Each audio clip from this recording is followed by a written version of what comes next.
Mimi ni MJ for people. Karibu sana. Leo tutazungumza jambo muhimu ambalo at least kila mwanadamu anayeishi analipambania hilo, na watu wengi kwa sababu ya ulimwengu huwa narudia mara kwa mara kwamba hawajui kile wanachokitafuta, na kazi yangu ni kujitahidi kukujulisha kile unachokitafuta, sio kukupatia unachokitafuta, lakini kujitahidi kukujulisha, kwa maana ya kwamba ukishakipata unachokitafuta, hivyo vingine vyote ambavyo unadhani kuwa ndivyo unavyovitafuta vitakaa katika msingi.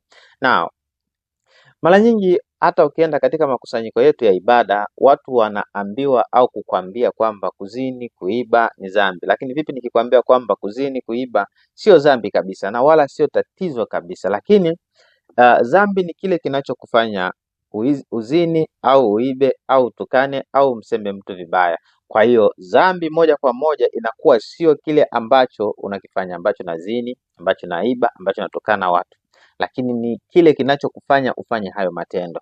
Kwa hiyo watu wengi hawajui ni kitu gani kinachokufanya au kukupelekea ufanye hivyo vitendo. Wanafanya zinaa, hawajui ni kwa nini wanafanya zinaa, hawajui wanatafuta nini katika zinaa, na hii ndio inayopelekea dunia inaendelea kuchafuka na kuwa mbaya. Na watu wengi hasa ukikutana nao wanadhani kuwa wanakijua wanachokitafuta, lakini ukweli ni kwamba hawakijui wanachokitafuta. Tunachokiita dhambi katika mchakato wa kukifikia huwa kinachukua ngazi 4 ndipo mtu aanze kufanya hicho kinachoitwa dhambi.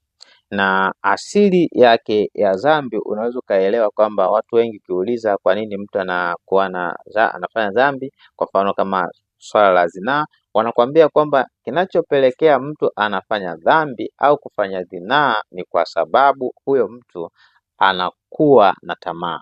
Lakini swali linarudi pale pale, ni kwa nini mtu anakuwa na tamaa? Tamaa inatoka wapi? Kwa nini mtu haridhiki?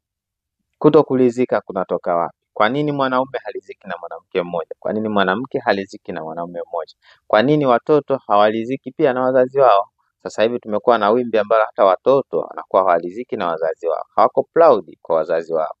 Maswali yote hayo sisi tunakusaidia kuyajibu ili ujipate.